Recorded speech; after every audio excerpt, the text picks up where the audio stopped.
রাসূলুল্লাহ সাল্লাল্লাহু আলাইহি ওয়াসাল্লাম বলেছেন, তোমাদের মধ্যে যেই ব্যক্তি এটা পছন্দ করো যে মরার পরে তাকে বিনা শাস্তিতে জান্নাত দিয়ে দিক। আল্লাহ বলছেন, মানে রাসূল সাল্লাল্লাহু আলাইহি ওয়াসাল্লাম বলছেন, তোমাদের মাঝে কোন সেই ব্যক্তি, কে আছো যে যাকে মরার পরে হাসরের মাঠে উঠানো হবে, জাহান্নামকে সে দেখতে পাবে, জান্নাতকেও দেখতে পাবে, এবং তাকে জাহান্নাম থেকে বাঁচিয়ে রেখে জান্নাত দিয়ে দেওয়া হবে।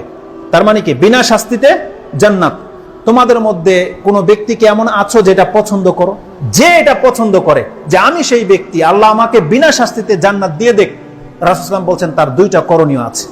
সে যদি দুইটা কাজ করে দেখাতে পারে তাহলে তাকে আল্লাহ সুবহানাহু ওয়া তাআলা ওয়াদা করছেন বিনা শাস্তিতে তাকে আল্লাহ জান্নাত দিয়ে দেবে। সে কাজ দুইটা কি?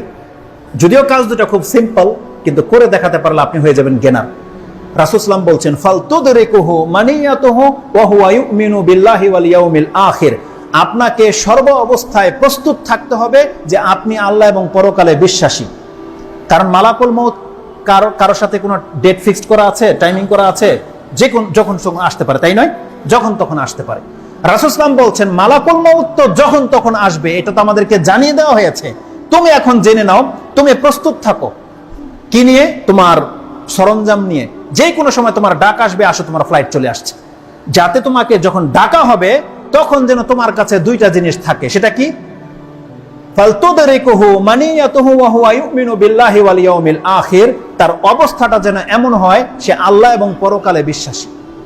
তার মানে যেই ব্যক্তি আল্লাহ এবং পরকালে বিশ্বাসী, এটা যার অন্তরে গেঁথে গেছে, এই অবস্থায় যদি মালাকুল মউত তার সাথে সাক্ষাৎ করে, তার যদি মৃত্যু হয়ে যায়, রাসূল সাল্লাল্লাহু আলাইহি ওয়াসাল্লাম বলছেন এই ব্যক্তি সেই ব্যক্তি যাকে আল্লাহ বিনা শাস্তিতে জান্নাত দিয়ে দেবে। কিন্তু কন্ডিশন কি? সূত্র কি? আপনার অন্তরে আল্লাহ এবং পরকালের প্রতি ঈমান থাকতে হবে। মুখে বললে চলবে না। কারণ আমাকে আপনি ধোঁকা দিতে পারেন, আপনি আপনার নিজেকে ধোঁকা দিতে পারেন, কিন্তু আল্লাহ সুবহানাহু ওয়া তাআলাকে ধোঁকা দিতে পারবেন আপনি? ওহু আলিমুম বিযাতিস সুদূর। আল্লাহ তোমার অন্তরের খবর জানে, এটা আমাদেরকে জানিয়ে দেওয়া হয়েছে। আপনার অন্তরে কি আছে ওটা আল্লাহ বের করে ছাড়বে কাল কিয়ামতের মাঠে, এটাও আল্লাহ সুবহানাহু ওয়া তাআলা বলে দিয়েছে। কোথায় পাবেন আপনি কোরআনের আয়াতটা? সূরা বাইয়িনাত 100 নম্বর সূরা, তার 9 নম্বর আয়াতটা আপনি পড়েন। তাতে কি আছে? আল্লাহ সুবহানাহু ওয়া তাআলা বলছেন, তারা কি জানে না যে কবরে কি আছে তা বের করা হবে? ওয়া হুসিলা মা ফিস সুদূর, এবং তার অন্তরে যা আছে সেটাকে প্রকাশ করে দেওয়া হবে। আল্লাহ সুবহানাহু ওয়া তাআলা বলেছেন কাল হাসরের মাঠে আল্লাহ বলছেন প্রত্যেককে তার কবর থেকে উঠানো হবে, এবং কাল কিয়ামতের মাঠে তার অন্তরে সে কি ধারণ করে রেখেছে আল্লাহ সম্পর্কে, পরকাল সম্পর্কে, ইসলাম সম্পর্কে, মুহাম্মদ সাল্লাল্লাহু আলাইহি ওয়াসাল্লাম সম্পর্কে বা ঈমান সম্পর্কে সে কি ধারণা করে রাখতো, আল্লাহ বলছেন এটা আমি হাসরের মাঠে প্রকাশ করে দেব। আজকে ক্যামেরার মধ্যে যা হচ্ছে এখন প্রকাশ করে দেওয়া যেত যদি এখানে কি থাকতো, না মনিটর না, কি যেন প্রজেক্টর থাকতো। প্রজেক্টরের সাথে যদি কেবল ফিট করে দেওয়া হতো তখন কি হতো? এখানে যা হচ্ছে এখানে প্রকাশ পেয়ে যেত। আল্লাহ বলছে অন্তরে কি আছে এটা আমি কাল হাসরের মাঠে প্রকাশ করে দেব। ওয়া হুসিলা মা ফিস সুদূর, আমি হাসিল করব, আল্লাহ বলছে আমি হাসিল করব ওর অন্তরে কি গোপন করে রেখেছে। তো রাসূলুল্লাহ সাল্লাল্লাহু আলাইহি ওয়াসাল্লাম বলছেন যেই ব্যক্তির মালাকুল মউত এমন অবস্থায় তার সাথে সাক্ষাৎ করবে যে সত্যিকার অর্থে পারফেক্ট, সে আল্লাহ এবং পরকালে বিশ্বাসী, তার কোনো বিন্দু মাত্র ডাউট নাই, তার মানে রাসূল সাল্লাল্লাহু আলাইহি ওয়াসাল্লাম বলছেন এই ব্যক্তিকে আল্লাহ বিনা শাস্তিতে জান্নাত দিয়ে দেবে। এটা হচ্ছে ঈমানের পাল্লা। একটা কাজও করে দেখাতে হবে। সেটা কি?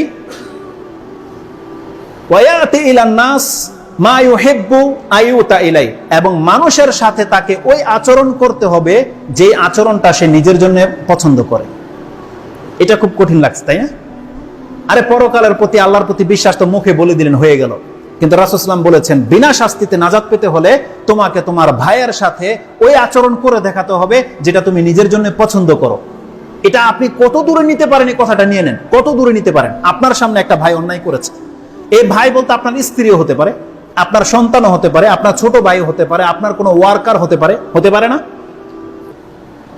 সেকেন্ড পার্সন যেটা, যার সাথে আপনি বিহেভ করবেন, একটা রিক্সা চালক ভাইয়ের সাথে হতে পারে, একটা জুতা শিলি করে তার সাথে, একটা কৃষক ভাই হতে পারে, যে আপনার চেয়ে নিচে আছে। তার মানে আপনি তার সাথে ওই আচরণটা করবেন যে আচরণটা আপনি নিজের জন্য পছন্দ করেন। যে এই কাজটা করে দেখাতে পারবে, রাসূল সাল্লাল্লাহু আলাইহি ওয়াসাল্লাম বলছেন তাকে আল্লাহ বিনা শাস্তিতে জান্নাত দিয়ে দেবে। তার মানে আপনার সাথে কে অন্যায় করেছে, এখন আপনি ওকে থাপ্পড় দিবেন, এটা আপনার প্ল্যান বা এইম, টার্গেট, ওকে থাপ্পড় দিবেন, আপনার এটা জেগে গেছে। মাইন্ডটাকে চেঞ্জ করে নেন। ওই জায়গাটা আপনি, আর ওই লোকটা এখন আপনার স্থানে আছে, ও আপনাকে কি করবে এটা কি চান আপনি, ও তো ভুল করেছে, রিক্সা আপনার পায়ে লাগিয়ে দিয়েছে, একটু কেটে গেছে বা কাপড়টা ফিরে গেল, লাগিয়ে দিয়েছে। এখন আপনি রিক্সার জায়গায় চলে যান, ওই লোকটাকে মালিক বানিয়ে দেন। এখন আপনার যে অপরাধ হয়ে গেছে, আপনি কি আশা করেন? আপনাকে একটা থাপ্পড় মারুক, এটা আশা করেন? আমি আর আপনি কি চাই তখন? আমিও চামো যে আমার ভুলটাকে ভুল ভেবে আমাকে মাফ করে দেখ, তাই তো না? যে আমাকে লান্তান না করা হোক, আমার ওজরটাকে, আমার আপত্তিটাকে সে গ্রহণ করুক, আমাকে ক্ষমা করে দিক, এটাই তো চাই নাকি? নাকি আপনি চান যে আমাকে এখন আমার মা বোনকে নিয়ে গালাগালি করুক আর আমাকে থাপ্পড় মারুক? এটা চাই কেউ? কেউ চাই না। তার রাসূল সাল্লাল্লাহু আলাইহি ওয়াসাল্লাম বলছে, তুমি যদি বিনা শাস্তিতে জান্নাত পেতে চাও, তুমি ওই ভাইটার সাথে এই আচরণটা করে দেখাও। যদি করে দেখাতে পারো, তোমাকে আল্লাহ বিনা শাস্তিতে জান্নাত দিয়ে দিবে। খাদ্যের ক্ষেত্রে আপনার বাসায় যখন কেউ আসে, আপনার উচ্চ লেভেলের গেস্ট যারা, তাদের জন্য আপনি যে খাদ্যের ব্যবস্থা করেন, আপনি দেখেন তো এটা কি আপনার ওই নিম্নমানের ভাইয়ের সাথে যে অত পয়সাওয়ালা না, তার জন্য কি ওই একই মানের খাদ্য অ্যারেঞ্জ করেন, নাকি আপনার ওয়াইফকে বলেন কি আছে আজকে বাসায়, বলে যে হালকা খিচুড়ি টিচুড়ি আছে, ঠিক আছে হয়ে যাবে, এটা দিয়ে হয়ে যাবে। আর যখন বলা হয় অমুকে আসবে, তখন বলছে কি আছে, বলতেছে যে খিচুড়ি ভুনা করেছে, এটা হয় নাকি, একটা টিকা করো, একটা ফ্রাই করো, একটা এটা করো, এটা করো, এটা করেন কিনা? এইরকম যদি করেন তাহলে সুবহানাল্লাহ, মানে এই গুণটা হাসিল হবে না। এটা খুব সেন্সিটিভ কথা। যদি আপনি মুখে বলছেন যে আমি আল্লাহ এবং পরকালে বিশ্বাসী এবং আমি আমার ভাইয়ের সাথে আচরণটা করে দেখাবো, আপনার যাজা যত শ্রেষ্ঠ, কাজটা অবশ্যই আপনার জন্য একটু ডিফিকাল্ট মনে হবে, একটু কঠিন মনে হবে, কিন্তু আপনি করে দেখাতে পারবেন বান্দা, এটা আপনার করতে পারবেন বিধায় আল্লাহ আপনাকে এই চরিত্র শিক্ষা দিয়েছে। সম্ভব আপনার দ্বারা, আপনি চাইলেই পারবেন, কিন্তু আপনি চাচ্ছেন না বিধায় হচ্ছে না।